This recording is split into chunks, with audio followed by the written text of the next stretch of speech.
A few years ago, I left a job at a big tech company to launch my own apps, websites, and startups. Now, in the tech world, we talk about two types of entrepreneurs who go off and launch their own projects. On one hand, you have technical entrepreneurs. These are people who know how to write code and use that ability to build apps. And on the other hand, you have non-technical entrepreneurs. These are usually people who handle the business side. Now, I myself am a non-technical entrepreneur. So you can see how I was faced with a unique challenge when I left a job at a big tech company to launch my own apps, websites, and startups. When we think about the types of people who build apps, this is what we think of. Mark Zuckerberg, who built Facebook in his college dorm room by building code. And Larry Page and Sergey Brin, who built Google in their garage, also by writing code. These guys have achieved really, really phenomenal things, but today, I'm not talking about them or their process.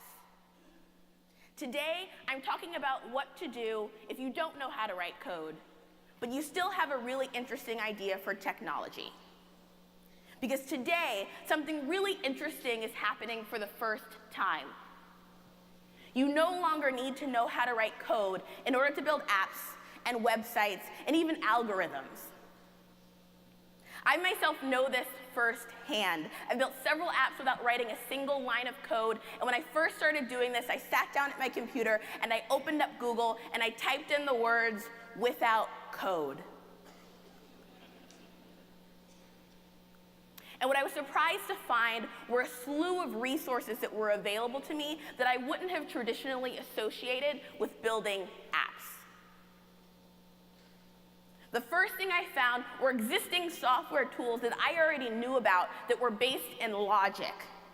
For example, I found surveys that allowed me to show and hide different information based on who the user was, just like you would do in an app.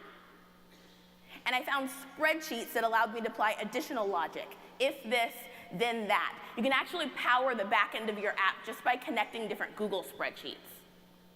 And I found email marketing tools. If this, send that. And here's an example of one of the very first versions of an app that I built called Collecto, which helps people find cool art for their homes. I used survey logic to show thousands of my users personalized art recommendations based on their taste. And I did that by showing and hiding different pieces of artwork based on who the user was. One of the biggest things I've learned while building without code is how to use existing software tools that I already knew about in unintended ways. Once I found the tools that I needed, I had to find a way to connect them all together. So the first version of this art app I'm showing you heavily relied on a software tool called Zapier, which allows you to connect different softwares together. So every time a new user would sign up or do a new action, I would send that information over to a spreadsheet. And every time data in the spreadsheet changed, I would trigger a new action to happen. And while all of these things were connecting and speaking to each other in the back end and the front end, I was starting to create an experience that felt very much like an interactive web app for my users.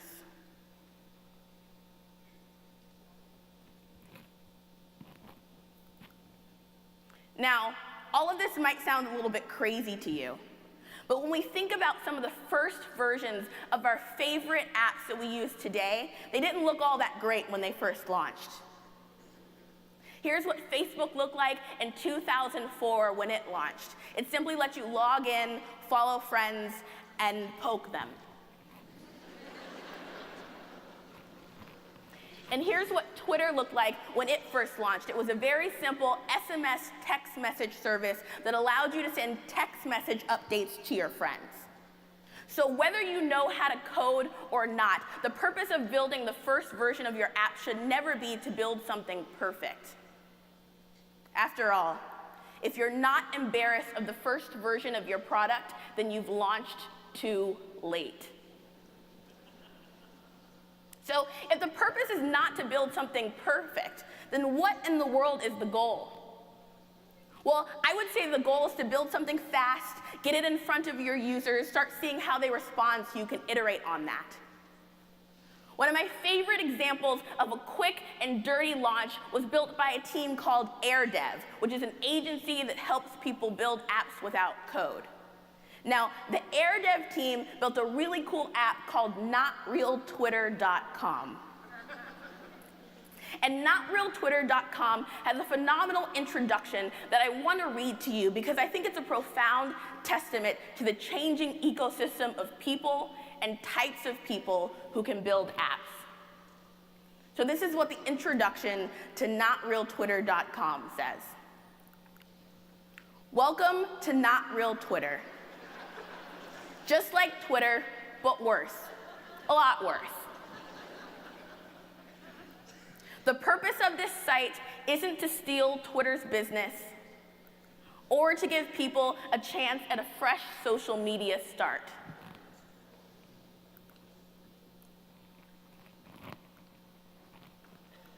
This site was built by a software engineer.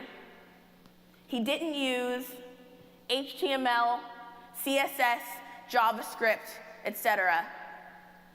In fact, he didn't write a single line of code, and he built it in 4 days.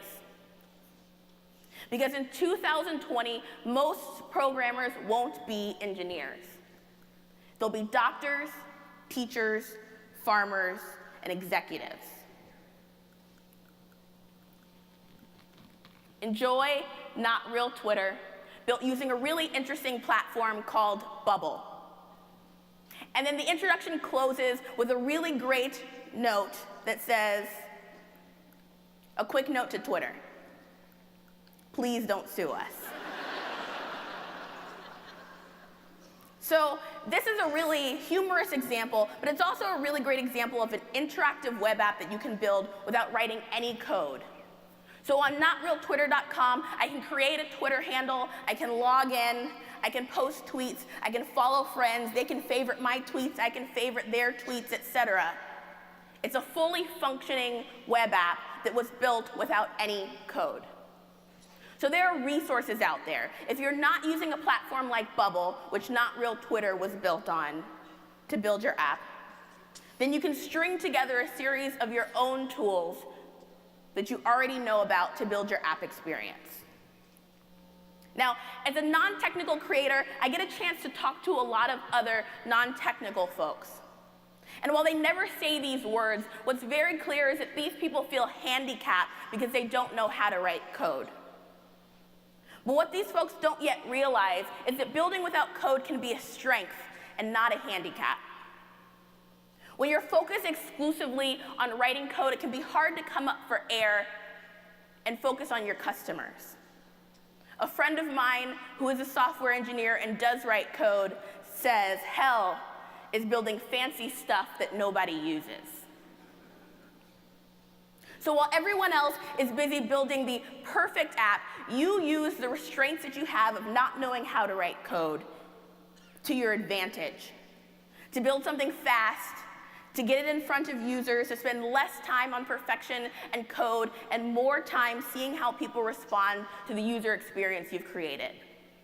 And by doing that, you can be really successful at launching an app for your local bakery, small business, or building an algorithm that helps people find art like I've built, or build a website for that idea you've been thinking of. All you have to do is find the resources and start building. Because that's what we do in Detroit. We build. This talk is about building without code, but above all, it's about rolling up your sleeves and finding a way to launch no matter what. It's about not letting your ability or inability to do something act as a handicap, and it's about realizing that above everything else, successful people find a way to start before they're ready. Thank you.